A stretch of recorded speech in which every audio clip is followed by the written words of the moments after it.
Hello friends, नमस्कार। मैं सौरभ कुमार आप सभी का स्वागत करता हूं अपने यूट्यूब चैनल शिक्षा विद सौरभ में। फ्रेंड्स, हम इस वीडियो में बात करेंगे आईएमएससी बायोलॉजी पे। आईएमएससी बायोलॉजी को लेकर जितने भी आपके मन में डाउट्स आ रहे हों, लाइक सीट्स को लेकर, एलिजिबिलिटी क्राइटेरिया को लेकर, मिनिमम क्वालिफिकेशन को लेकर, या कटअप को लेकर, या फ़ी को लेकर, सारे डाउट्स वीडियो में क्लियर किए जाएंगे। तो हम आपसे रिक्वेस्ट करते हैं वीडियो को शुरू से लेकर लास्ट तक जरूर देखें। तो ये हम वीडियो का स्टार्ट करते हैं। आईएमएससी बायोलॉजी का मतलब आप समझ रहे होंगे, मतलब बीएससी प्लस एमएससी आपके साथ साथ हो जाएंगे, इसलिए दोनों का नाम मर्ज कर दिया गया, आईएमएससी बायोलॉजी नाम रख दिया गया। मतलब आप एमएससी करने के लिए आपको अलग से एंट्रेंस देने की जरूरत नहीं पड़ेगा। जैसे आप आईएमएससी में एडमिशन्स लेंगे, मतलब आईएमएससी बायोलॉजी में आप एडमिशन लेंगे तो आपको सीयूटी यूजी का आपको एग्ज़ाम देना पड़ेगा। जैसे आप मार्च या अप्रैल में एग्ज़ाम होगा, जो भी होगा जून में होगा, जून तक तो एग्ज़ाम हो ही जाएंगे एक्सपेक्टेड टू मी।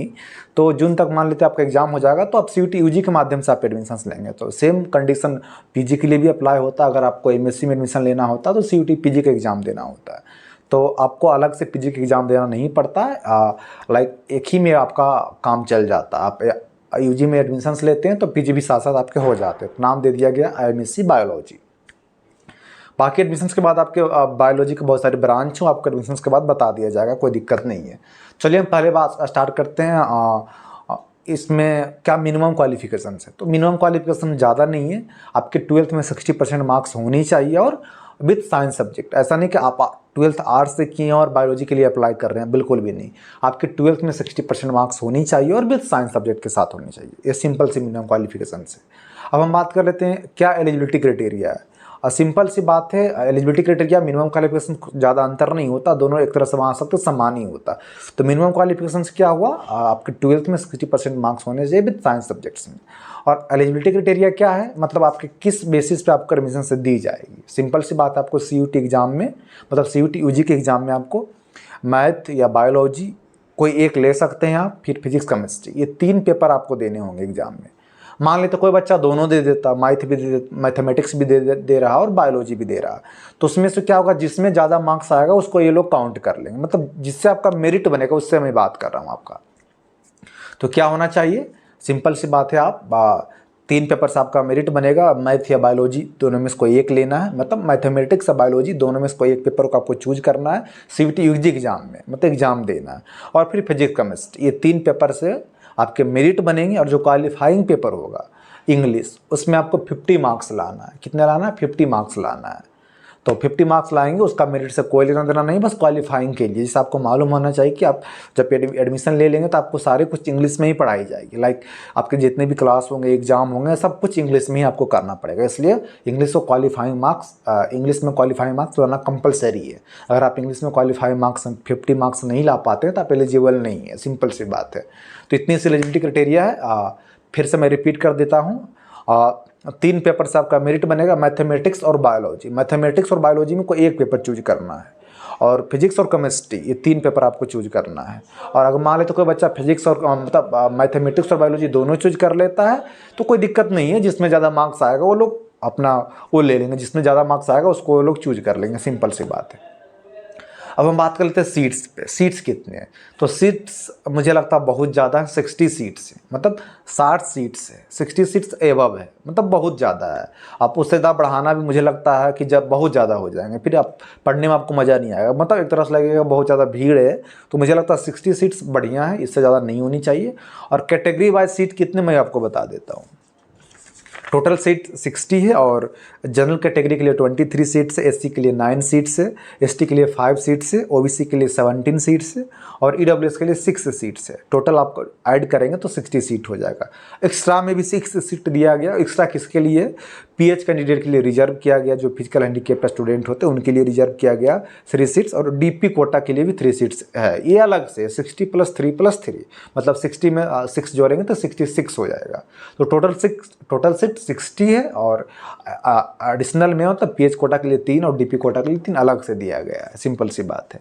और एडमिशन टाइम ऐसा नहीं कि आप जनरल कैटेगरी मान लेते हैं आप ओबीसी कैटेगरी साथ, और ओबीसी कैटेगरी में 17 सीट्स है, तो ऐसा नहीं कि आपको सिर्फ ओबीसी कैटेगरी में ही एडमिशन दी जाएगी। सेम एससी पे भी लागू होता है, ईडब्ल्यूएस पे भी लागू होता है, एसटी पे भी लागू होता है। कहने का मतलब है कि ओबीसी, एसटी और एससी, ईडब्ल्यूएस वाले सारे बच्चे जनरल में भी एडमिशन ले सकते हैं, बशर्ते जनरल में 23 सीट्स है।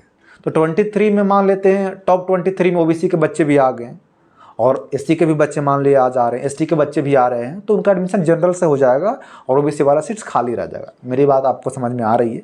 मैं एग्जाम्पल देकर आपको समझाता हूँ। मान लेते हैं कि एसटी में 5 सीट्स है, ये सभी कैटेगरी अपने अपने अकॉर्डिंग मन में बैठा लीजिएगा। मान लेते हैं एसटी में 5 सीट्स है, बट उसमें से 2 बच्चे हैं, जो 2 बच्चे हैं टॉप 23 में आ रहे हैं, टॉप 23 मतलब जनरल कैटेगरी में आ रहे हैं, जो 2 बच्चे उनका एडमिशन जनरल से हो जाएगा, फिर यहाँ पर 2 सीट्स खाली रह जाएगा। मतलब जो एसटी में बच्चे होंगे 2 बच्चे, उनको फिर एसटी में लिया जाएगा। कहने मतलब कि जनरल में सभी बच्चे फाइट कर सकते हैं, बस टॉप 23 में आना चाहिए उनका नाम। और जो कैटेगरी वाला सीट उसमें सिर्फ कैटेगरी का ही बच्चे का एडमिशन होगा, ध्यान रखिएगा। मतलब ओबीसी से आप आते हैं, अगर आपका कैटेगरी ओबीसी है तो ओबीसी, अगर कैटेगरी में आपको एडमिशन लेना तो कैटेगरी वाले बच्चे हैं उसमें एडमिशन लेंगे, बाकी जनरल में सारे बच्चे एडमिशन लेंगे, कैटेगरी में सिर्फ कैटेगरी वाले बच्चे एडमिशन लेंगे। सिंपल सी बात है। हो गया कटअप की मैं बात कर लिया, एलिजिबिलिटी क्राइटेरिया की मैं बात कर लिया, मिनिमम क्वालिफिकेशन की मैं बात कर लिया। अब बात कर रहे थे कटअप क्या जाता है। तो जैसे कि CUET का जो एग्ज़ाम्स हो रहा 22 से हो रहा, मतलब 2022 पहला बैच था CUET का। उस टाइम क्या था, अलग क्राइटेरिया, कोई 200 पेपर का होता था, कोई 250 का पेपर का होता था, इस तरह से धीरे धीरे बदल रहे हैं।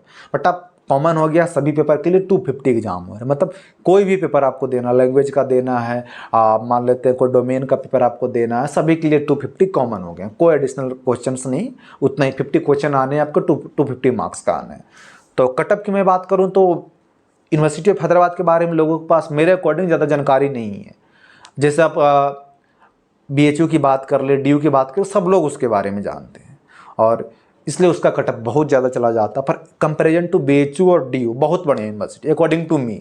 आप भी आएंगे तो ऐसा फील कर पाएंगे कि BHU से मतलब बहुत बढ़िया है, जितना आप कंपैरिजन कर सकते हैं उससे भी ज़्यादा बेहतर है।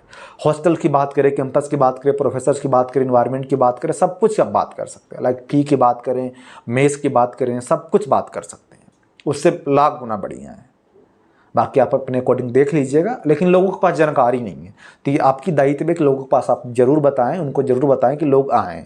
जैसे मैं मेरे आने से पहले कोई वीडियो नहीं बना पा रहा था, तो लोगों के पास जानकारी भी नहीं थी। मैं खुद कैसे आया हूँ मुझे पता है, क्योंकि कोई वीडियो ही नहीं अवेलेबल था। और जैसे मैंने वीडियो बनाने लगा तो नॉर्थ इंडिया के बच्चे, नॉर्थ ईस्ट के बच्चे और वेस्ट इंडिया के बच्चे सारे लोग आने लगे। पहले CUET के पहले क्या था, सिर्फ साउथ इंडिया के बच्चे इसमें ज़्यादातर पढ़ रहे थे। मतलब 99% बच्चे, हिंदी डिपार्टमेंट में भी साउथ इंडिया के बच्चे ही होते थे, ऐसा स्थिति था।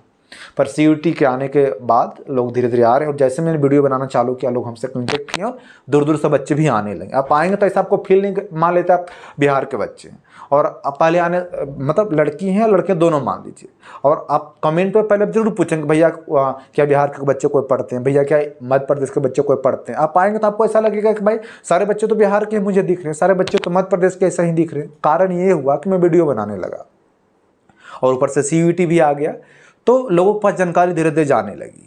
जैसे मान लेते कोई बच्चा CUET की एग्जाम दिया और उसमें सर्च, उसको उन्होंने चूज किया यूनिवर्सिटी ऑफ हैदराबाद। जैसे ही चूज किया तो वीडियो सर्च करेंगे तो मेरा वीडियो उनको दिखेगा, फिर मेरा वीडियो देखने लगेंगे, उसमें कमेंट करेंगे भैया MP के बच्चे कितने, बिहार के बच्चे कितने। आप कैंपस में आएंगे तो आपको फील ही नहीं होगा कि आप साउथ इंडिया में पढ़ रहे हैं। तो कारण यही हुआ कि आप दूसरे को बताएं कि एक यूनिवर्सिटी, जैसे मैंने आपको वीडियो बनाकर दिया, तब दूसरे बच्चे को बस शेयर करें, या जो भी आपके दोस्त हैं ग्रुप से उसमें शेयर करें, ताकि लोगों के बारे में ज़्यादा जानकारी जाए। चलिए हम टॉपिक पे आते हैं, कटअप की बात करें। तो फिर भी अभी लोगों के पास ज़्यादा जानकारी नहीं, तो कटअप बहुत कम जाती, मतलब बहुत मीन्स बहुत कम जाती। मान लेते हैं आपके टोटल जोड़ते हैं 3 पेपर, जैसे मैंने आपको बताया, बायोलॉजी और मैथमेटिक्स में किसी एक का चूज किया जाएगा आपका, जिसमें ज़्यादा मार्क्स होगा, और फिजिक्स केमिस्ट्री 3 पेपर में से आपको कटअप, मतलब 3 पेपर में से आपका कटअप डिसाइड होगा। तो एक पेपर 250 एक होता है, आप तीनों ऐड करेंगे तो 750 का हो जाएगा। तो उसमें अगर आप मान लेते हैं आप जनरल कैटेगरी से आते हैं तो आपके 400 मार्क्स है, तो एबव है। आप जनरल कैटेगरी से आते हैं, अगर आपके 350 या 400 है तो एबव है, आपका एडमिशन लगभग आराम से हो जाएगी, इसमें कोई किंतु परंतु नहीं। कितना, अगर आप जनरल कैटेगरी से आते हैं, अगर आपके 350 और 400 के बीच मार्क्स आ रहे हैं तो बिल्कुल आप निश्चिंत रहिए, आपको एडमिशन मिल जाएगी। बाकी OBC वाले अगर आपके 300 के आसपास है तो आपको एडमिशन मिल जाएगी, और उससे अकॉर्डिंग SC ST वाले भी, मैं ज़्यादा ही बता रहा हूँ, उस कटअप कम भी जा सकती है, मैं मतलब अपने अकॉर्डिंग ज़्यादा ही बता रहा हूँ।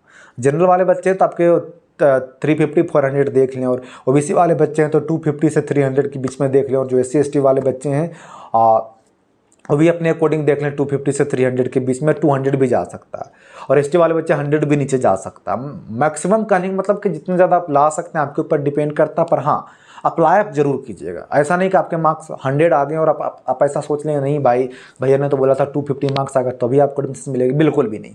वो डिपेंड करता है कितने बच्चे अप्लाई किए और कितने बच्चे काउंसलिंग के लिए आ रहे हैं। अदर यूनिवर्सिटी में क्या होता है, काउंसलिंग ऑनलाइन होती है, तो ऑनलाइन में क्या होता है, जिनका ज़्यादा मार्क्स होता है उनको एडमिशन दे दी जाती है। पर यहाँ ऐसा बिल्कुल भी नहीं है। यहाँ ऐसा होता है कि आपको काउंसलिंग के लिए आना पड़ता है। जो बच्चे काउंसलिंग के लिए आते हैं उन्हीं को एडमिशन दी जाती है। ऐसा नहीं कि मान लेते एक बच्चे का रैंक 1 है और काउंसलिंग के लिए नहीं आ रहे तो उनको एडमिशन दी जाएगी, बिल्कुल भी नहीं। मान लेते 2 बच्चे आए हैं, मतलब 2 बच्चे ने अप्लाई किया, एक टॉप बच्चे एक सबसे लो बच्चे, तो लो वाले बच्चे इसलिए आ गए, उनको लगा कि चलो कोई बच्चे नहीं आएंगे तो मुझे एडमिशन मिल जाएगी, और उनको एडमिशन मिल गई। कारण ये कि टॉप वाले बच्चे कहीं और एडमिशन ले लिया, तो फायदा ये हो जाती है। तो ध्यान रखिएगा, आप अप्लाई जरूर कीजिएगा। कब आपको अप्लाई करना, आप सब्सक्राइब कर लीजिए, जब भी नोटिफिकेशन आएगी तो मैं आपको बता दूंगा। आप अगर आप नोटिफिकेशन रेगुलर चाहते हैं तो वीडियो नहीं, चैनल के डिस्क्रिप्शन बॉक्स में, वीडियो के डिस्क्रिप्शन बॉक्स में बात नहीं कर रहा हूँ, चैनल के डिस्क्रिप्शन बॉक्स में जाइए, वहाँ पे आपको टेलीग्राम का लिंक दिया गया, उस पर आप जुड़ जाइए। कुछ भी मैं नोटिफिकेशन आता है तो मैं टेलीग्राम में जरूर शेयर करता हूँ। बाकी आप वहाँ फेसबुक से जुड़ना चाहते हैं फेसबुक से जुड़ सकते हैं, इंस्टाग्राम से जुड़ना चाहते हैं इंस्टाग्राम से जुड़ सकते हैं। कमेंट डिस्क्रिप्शन बॉक्स में, वीडियो के डिस्क्रिप्शन बॉक्स में लिंक दिया गया।